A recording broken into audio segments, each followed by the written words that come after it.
கர்த்தர் உங்கள் ஒவ்வொருவரையும், உங்களுடைய குடும்பத்தையும், உங்களுடைய பிள்ளைகளையும் கன்னிமணியைப் போல பாதுகாக்க நான் இறைவனை வேண்டிக் கொள்கிறேன். இன்றைய சொற்பொழிவு ஒரு சரித்திர சம்பந்தமான ஒரு சொற்பொழிவு. வேத புத்தகத்திலே அநேக புத்தகங்கள் சரித்திர புத்தகங்கள். பரிசுத்த வேதாகமத்தை நாம் நன்றாக அறிந்து கொள்ள வேண்டும் என்றால் சரித்திரம், விஞ்ஞானம், பூகோளம் இப்படிப்பட்ட இந்த உண்மைகளோடு ஒத்திட்டு பார்க்கும்போதுதான் இந்த வேதத்தின் உண்மை நமக்கு மிகவும் விளங்கும். ஆகவேதான் இந்த சொற்பொழிகளிலே இந்த சரித்திரம், விஞ்ஞானம், பூகோளம் இப்படிப்பட்ட காரியங்களை உங்கள் மத்தியில் நாங்கள் வைக்கிறோம். ஒருவேளை இன்றைய சொற்பொழிவு ஒரு ஆராய்ச்சி மிக்க சொற்பொழிவு. அதிக ஆராய்ச்சியாக நான் இதை பேசுகிறதில்லை. காரணம் என்னவென்றால், அதிக ஆழமாக போனால் அநேகருக்கு விளங்காது. உதாரணமாக மொழி, அந்த மொழியை பற்றி நான் பேசும்போது ஆழமான கருத்துக்கள் அங்கே இருக்கின்றன. ஒருவேளை அவைகளை நான் சொல்லும்போது அநேகருக்கு புரியாது. ஆகவே நான் இந்த சொற்பொழிவை மேலோட்டமான சில காரியங்களை மாத்திரம் உங்கள் மத்தியிலே நான் வைக்கிறேன்.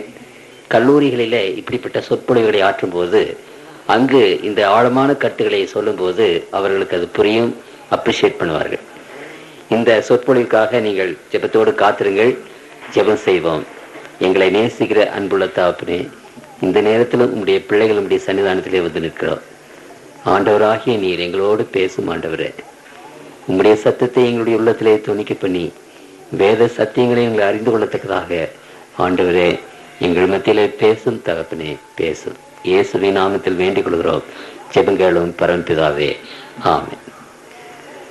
ஒரு சமயத்துல நான் பிரயாணம் செய்து கொண்டிருந்த போது ட்ரெயின்ல ஒரு பிராமண அறிஞரை நான் கண்டேன். அவர் என்னிடத்திலே பேசிக் கொண்டிருந்த போது அவருடைய ஆழ்ந்த அறிவு எனக்கு விளங்கினது. ஆராய்ச்சி உள்ள ஒரு மனிதர், நன்றாக படித்தவர். அவர் என்னிடத்திலே ஒரு கேள்வி கேட்டார். கிறிஸ்தவர்களாக நீங்கள் இருக்கிறீர்கள் ஐயா, நான் உங்களிடத்தில் ஒரு கேள்வி கேட்க விரும்புகிறேன். கிறிஸ்தவ மார்க்கம் உண்மை என்பதை குறித்து என்ன நீங்கள் நிரூபணம் எனக்கு கொடுக்கிறீர்கள்? எப்படி நீங்கள் நிரூபிக்க முடியும் என்று அவர் கேட்டார். அப்பொழுது நான் அவரிடத்தில் சொன்னேன், நிரூபணத்திற்காக அநேக காரியங்கள் இருக்கின்றன. ஆனால் ஒன்று மாத்திரம் நான் சொல்ல விரும்புகிறேன். இன்றைக்கு நீங்கள் ஒரு வாரத்தில் 7 நாள் என்பதை கணக்கு வைத்திருக்கிறீர்கள். உலகம் முழுவதும் இன்றைக்கு வாரத்தை கொண்டாடுகின்றன. அந்த வாரத்தில் 7 நாட்கள் தான் இருக்கின்றன. அப்படியானால் இந்த 7 நாட்கள் உள்ள வாரம், இதனுடைய துவக்கம் எங்கே இருக்கிறது, தோற்றம் எங்கே இருக்கிறது? நீங்கள் என்றைக்காவது யோசித்தீர்களா என்று கேட்டேன். அவருக்கு அது தெரியவில்லை. இந்த வாரத்தில் 7 நாட்கள் இருக்கிறது என்ற கொள்கை அது வேதத்திலே தோன்றினது, ஏதேன் தோட்டத்திலே தோன்றினது.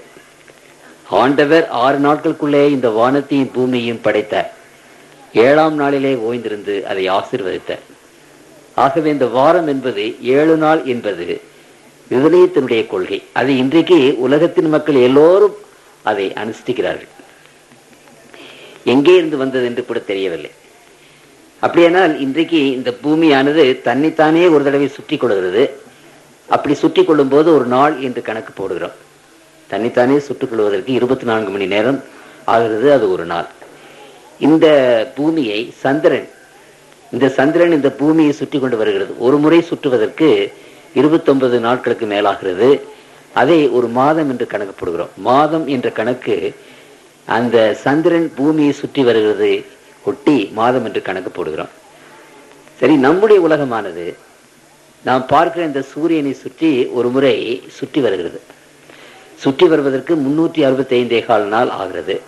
அதை ஒரு வருஷம் என்று நாம் சொல்கிறோம். நன்றாக கவனியுங்கள். ஒரு நாளுக்கு பூமி தனித்தானே சுற்றி கொள்கிறது ஒரு நாள். சந்திரன் இந்த உலகத்தை ஒரு தடவை சுற்றி வருகிறது ஒரு மாதம். இந்த பூமியானது சூரியனை ஒரு தடவை சுற்றி வருகிறது, அதற்கு ஒரு வருஷம். அப்படியானால் இந்த மாதமும் நாளும் வருஷமும் இந்த ஆகாய பிம்பங்கள், ஆகாய இந்த ஓடுகிற உலகங்கள் உடைய கணக்கை கணித்து வைக்கப்படுகின்றன. அஸ்ட்ரானமிக்கல் கால்குலேஷன், வானசாஸ்திர கணக்கு. ஆனால் இந்த வாரத்தை பற்றி எந்த கணக்கு இருக்கிறது? எந்த ஒரு வான சாஸ்திர கணக்கு இருக்கிறது என்று பார்த்தால் ஒரு விதமான கணக்குமே கிடையாது. அப்படியானால் இந்த வாரம் எப்படி உண்டாயிற்று? ஆண்டவர் 6 நாட்களுள்ளே படைத்தார், 7ஆம் நாள் ஓய்ந்திருந்தார். அந்த வாரத்தை முதலாவதாக அவர் ஏற்படுத்தினார். அது இன்றைக்கு உலகத்தின் மக்கள் அத்தனை பேரும் நாம் கை கொள்கிறோம். எந்த மார்க்கத்தை சார்ந்தவர்களானாலும் சரி, எந்த உலகத்தில் எந்த நாட்டிலே இருந்தவர்களானாலும் சரி, எந்த பாஷையை பேசுவர்களானாலும் சரி, இந்த வார கணக்கை நாம் கை கொள்ளும் போது இந்த வேதாகமத்தினுடைய கொள்கையை நாம் கை கொள்கிறோம் என்று நாம் அறிந்து கொள்ள வேண்டும். அது தெரியாமல் நாம் இருந்து கொண்டிருக்கிறோம். கர்த்தருக்குள் பிரியமானவர்களே, இந்த வேதத்தினுடைய காரியங்கள் அநேகம் மிக ஆச்சரியமாக அதிசயமாக இருக்கிறது. ஒருவேளை நம்முடைய நடைமுறையிலே அநேக காரியங்களை நாம் கை கொண்டு அது எங்கே இருந்து வந்தது, எங்கிருந்து நமக்கு வந்தது என்று தெரியாமலே கை கொண்டிருக்கிறோம். உதாரணமாக இந்த சுத்திகரிப்பினுடைய முறைமைகள், அந்த பிராமணருக்கு சொன்னேன், சாவ வீட்டுக்கு போகிறோம், அங்கே குளித்து விட்டு வர வேண்டும் என்ற ஒரு கொள்கை. சரி, பெண்கள் மாதவிடாயான போது அது தீட்டு, அது வீட்டுக்கு வெளியே இருக்க வேண்டும் என்ற ஒரு நீதி. இப்ப இப்படிப்பட்ட ஒரு குழந்தை பிறந்தவுடனே அவர்கள் தீட்டாக இருக்கிறார்கள். இப்படிப்பட்ட இந்த சுத்திகரிப்பு முறைகள், இந்த சுத்திகரிப்பு முறைகள் எல்லாம் எங்கே இருந்து வந்தது என்று அவரை கேட்டேன். அது இந்து மார்க்கத்திலே இல்லை. அது இந்து மார்க்கத்தினுடைய புத்தகங்களிலே அப்படிப்பட்ட சுத்திகரிப்பை பற்றி பேசவில்லை. இது எங்கே காணப்படுகிறது? விவிலியத்திலே காணப்படுகிறது. கர்த்தருக்குள் பிரியமானவர்களே, சாவ வீட்டுக்கு போனால் ஒரு நாள் முழுவதும் வெளியேறுது, குளித்து விட்டு துணிகளை எல்லாவற்றையும் கசக்கி கொண்டுதான் வீட்டுக்குள்ளாக வர வேண்டும்.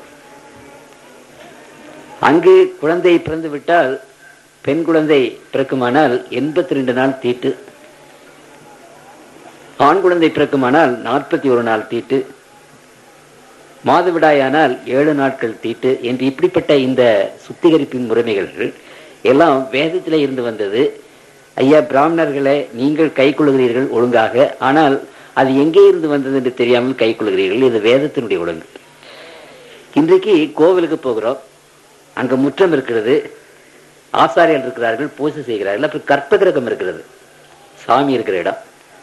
அந்த கற்ப கிரகத்துல எந்த விதமான வெளிச்சமும் கிடையாது. அப்படியானால் அது இருள் உள்ள ஒரு இடமாக இருக்கும். இந்த கோவில் அமைப்பு எங்கே இருந்து வந்தது என்று நீங்கள் கேட்பீர்களானால், இப்பொழுது நாம் கட்டுகிற கோவில், அதனுடைய மாதிரி, இவைகள் எல்லாம் வேதத்திலே இருந்து வந்தது. இந்த கோவில் அமைப்பெல்லாம் வேறு எங்கிருந்தும் வரவில்லை. கர்த்தருக்குள் பிரியமானவர்களே, இப்படி நடைமுறையிலே அநேக காரியங்களை நாம் கை கொண்டு வருகிறோம். அவைகள் வேதத்தினுடைய கொள்கைகள் என்று நமக்கு அது தெரிவதில்லை. ஆகவே இவைகளெல்லாம் நமக்கு இந்த வேத வாக்கியங்கள், இந்த வேத புத்தகம் உண்மை என்று நமக்கு நிரூபிப்பதற்கு நமக்கு இவைகளெல்லாம் தடயங்களாக இருக்கின்றன என்று நாம் பார்க்கிறோம். அப்படியானால் இன்னும் அநேக காரியங்களை குறித்து திருமறை நமக்கு பேசுகிறது. உதாரணமாக, நான் சிறு வயதில் இருந்த போது பண்டாரங்கள் அல்லது இந்த சன்னியாசிகள் ஒரு பாட்டு பாடுவார்கள். என்ன பாட்டு என்றால், நந்தவனத்திலே ஒரு ஆண்டி, அவன் 4 மாதமாய் குயவனை தேடி கொண்டு வந்தான் ஒரு தோண்டி, அதை கூத்தாடி கூத்தாடி போட்டுடை தாண்டி நந்தவனத்திலே ஒரு ஆண்டி என்று அழகாக பாடிக்கொண்டு வருவார்கள். அது சிறு வயதலாக இருக்கும்போது நான் கேட்டிருக்கிறேன். நம்முடைய பாட்டுகளில் அது இருக்கின்றன. அதனுடைய கருத்து நமக்கு இன்னதென்று அதிகமாக தெரியாது. அப்படியானால் மனுஷனாக நாம் பிறந்து 4 மாதமாய் குயவனை வேண்டி, குயவனாகிய ஆண்டவரை வேண்டி 10 மாதம் கொண்டு வந்தான் ஒரு தோண்டி. ஒரு குழந்தை பிறந்தது என்பதற்கு பதிலாக ஒரு தோண்டியை கொண்டு வந்தான், மண் குடத்தை கொண்டு வந்தான் என்று அவர் பாடுகிறார்.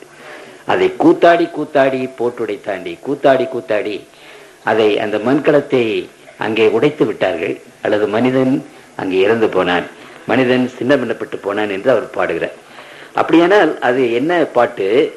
மண்ணிலே இருந்து மனிதன் ஒரு தோண்டி, ஒரு அதாவது மண்ணிலே ஆன ஒரு குடம், ஒரு பாத்திரம், மண் பாண்டம் மனிதன் என்று அவர் பாடுகிறார். இன்னொருவர் பாடினார், ஊத்த குழியிலே மண்ணெடுத்து உதிர புனலிலே உண்டை செய்து வாய்த்த குயவனால் செய்த பாண்டம் வரவோட்டு காகாது என்று ஆடாய்ப்பாம்பே, பாம்பாட்டி சித்தர் பாடினார். ஊத்த குழியிலே மண்ணெடுத்து மனிதனை படைத்தார் என்று ரொம்ப அழகாக பாடி போயிருக்கிறார்கள். இப்படியெல்லாம் நம்முடைய நாட்டிலே பாடுகிறார்களே, இப்படியெல்லாம் மற்ற மார்க்கங்களிலே இருக்கிறதே. இந்த இப்படி மண்ணிலே மனிதன் உண்டானான் என்பதற்கு அங்கு எங்கே அது தோன்றிற்று, எப்படி அது தோன்றிற்று என்றால் இது விவிலியத்திலே நாம் பார்க்கிற ஒரு காரியமாக இருக்கிறது. ஆதியாகமம் 2ஆம் அதிகாரம் 7வது வசனத்திலே வாசிக்கிறேன். ஆதியாகமம் 2ஆம் அதிகாரம் 7வது வசனத்திலே, தேவனாகிய கர்த்தர் மனுஷனை பூமியின் மண்ணினாலே உருவாக்கி ஜீவ சுவாசத்தை அவன் நாசியிலே ஊதினார், மனுஷன் ஜீவாத்மாவானான். அநேக விதமான காரியங்கள் கர்த்தருக்குள் பிரியமானவர்களே வேதத்தில் சொல்லப்படுகிறவைகள் தீர்க்கமாக சொல்லப்படுகிறது. மனிதன் மண்ணிலே இருந்து உண்டானான், மண்ணிலே பிறந்து மண்ணிலே வளர்ந்து மண்ணை தின்று மண்ணிலே போய் நாம் கடைசியிலே நாம் முடிவடைகிறோம். அப்படியானால் நாம் மண்ணிலே பிறந்தோம் என்பதற்கும் மண்ணை தின்கிறது என்பதற்கும் மண்ணுக்கு போவது என்பதற்கும் எப்படி அதற்கு விளக்கம் என்ன? இன்றைக்கு மண் என்று சொல்லப்படுகிற இந்த காரியத்தை பார்க்கும்போது நாம் எல்லாரும் மண்ணா சிவப்பாக இருக்கிறோம், அழகாக இருக்கிறோம். அப்படியானால் நாம் மண் என்று எப்படி சொல்ல முடியும்? இன்றைக்கு நீங்கள் அதை சற்று கவனிப்பீர்களானால் உங்களுக்கு அது புரியும். நாம் சாப்பிடுகிறோம், சரி, நாம் சாப்பிடுகிற அரிசி அல்லது நாம் சாப்பிடுகிற கோதுமை அல்லது நாம் சாப்பிடுகிற பலவிதமான பயிர் வகைகள் இவைகளெல்லாம் எங்கிருந்து முளைக்கின்றன? மண்ணிலே இருந்து தோன்றுகின்றன. அப்படியானால் இந்த தானியங்கள், இந்த பயிர் வகைகள் எல்லாம் என்ன? மண்ணினுடைய இன்னொரு தோற்றம். இந்த சைனா கிளே என்று சொல்லி சைனா களிமண்ணை எடுக்கிறார்கள். எத்தனை அழகாக அதை செய்கிறார்கள், அநேக பாத்திரங்களை செய்கிறார்கள். அந்த அழகான பாத்திரங்களை பார்த்து இது களிமண் என்று யாராவது சொல்ல முடியுமா? ஒருவருமே சொல்ல முடியாது. அதே போல கர்த்தருக்குள் பிரியமானவர்களே, இன்றைக்கு இந்த பயிர் வகைகள், தானியங்கள், தாவர வகைகள் இவைகள் எல்லாம் மண்ணிலே இருந்து தோன்றுகின்றன. அப்படியானால் அது என்ன? மண்ணினுடைய இன்னொரு பாகம், மண்ணிலே தோன்றி வளர்கிற இன்னொரு தோற்றம், மண்ணினுடைய வேறொரு தோற்றம். அந்த பயிர் வகைகள் அல்லது அந்த தாவரங்கள் அல்லது அந்த உணவுகள், இந்த தானியங்கள் நம்முடைய உடலுக்குள்ளாக போகும்போது அது நம்முடைய கண்களாக, நம்முடைய மூக்காக, நம்முடைய காதாக, நம்முடைய உடம்பாக, எலும்பாக, இரத்தமாக மாறிவிடுகிறது. அப்படியானால் என்ன? அந்த பூமியினுடைய மண் சத்து தாவரமாக மலர்ந்து வேறு உருவு கொண்டு வந்து அல்லது தானியமாக மலர்ந்து அது நம்முடைய வாயுக்குள்ளே போகும்போது அது நம்முடைய உருவமாக மலர்ந்து விடுகிறது. அப்படியானால் இன்றைக்கு நாம் என்னத்தை சாப்பிடுகிறோம்? சிறு பிள்ளைகள் சில சமயத்துல மண்ணை சாப்பிடும்போது மண்ணை தின்னாதே தின்னாதே என்று எத்தனை தடவை சொல்வது என்று நாம் சொல்லி அதை அடிக்கிறோம். சரி, நீங்களும் நானும் சாப்பிடுவது என்ன? அந்த சிறு பிள்ளைகள் மண்ணை தின்னாதே என்று சொல்லிட்டு நாம் என்ன செய்யறோம்? மண்ணை தான் தின்னுட்டு இருக்கிறோம். தானிய வகைகள், தாவர வகைகள் எல்லாமே மண்ணு தான், மண்ணினுடைய இன்னொரு தோற்றம். அப்படியானால் மண்ணை தின்றுதான் நாம் நம்முடைய உடம்பு மண்ணாக இருக்கிறது என்பதை விஞ்ஞானிகள் இன்றைக்கு விசேஷ விதமாக சொல்லுகிறார்கள்.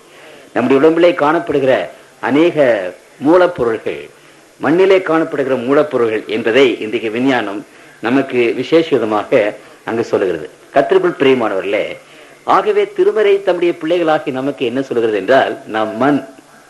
எவ்வளவு படித்தாலும் என்ன, எவ்வளவு அறிவுள்ளவர்களாக இருந்தாலும் என்ன, எவ்வளவு அழகுள்ளவர்களாக இருந்தால் என்ன, அரசனாக இருந்தால் என்ன, பெரிய அதிகாரிகளாக இருந்தால் என்ன, நாம் நினைக்க வேண்டிய ஒரு காரியம் வேதாகமும் நம்மை பார்த்து நம்மை மண் என்று சொல்லுகிறது. நாம் மண்ணுக்கு மறுபடியுமாக திரும்ப வேண்டியதாக இருக்கிறபடினாலே இந்த பெருமையோடு, ஆணவத்தோடு, அதிகாரத்தோடு மக்கள் வாழ்வது சரியல்ல என்று வேதம் நமக்கு சொல்லுகிறது. மண் என்று நினைத்து நாம் ஆண்டவருக்கு முன்பாக தாழ்மையாக இந்த உலகத்திலே வாழ வேண்டும். இந்த உலகத்தில் நாம் மற்றவர்களுக்கு ஒத்தாசை செய்ய வேண்டும், மற்றவர்களோடு கூட அன்போடு கூட இருக்க வேண்டும். இந்த ஆணவமும் அதிகாரமும் பெருமையும் இப்படிப்பட்ட காரியங்கள் மனிதனுக்கு இருக்கக்கூடாது என்பதை குறித்து வேதம் நமக்கு சொல்லுகிறது. இது நம்முடைய வாழ்வில் ஒரு விசேஷமான ஒரு குணக்கட்டுப்பாடை நமக்கு கொண்டு வருகிறது என்று வேதம் நமக்கு சொல்லுகிறது. அப்படியானால் கர்த்தருக்குள் பிரியமானவர்களே, நாம் இந்த உலகத்தில் இவைகளை நினைத்து ஆண்டவருக்கு ஏற்ற பிள்ளைகளாக நாம் வாழ வேண்டும் என்று ஆண்டவர் அங்கு விசேஷ விதமாக நம்முடைய பிள்ளைகளுக்கு அங்கே சொல்லுகிறார்.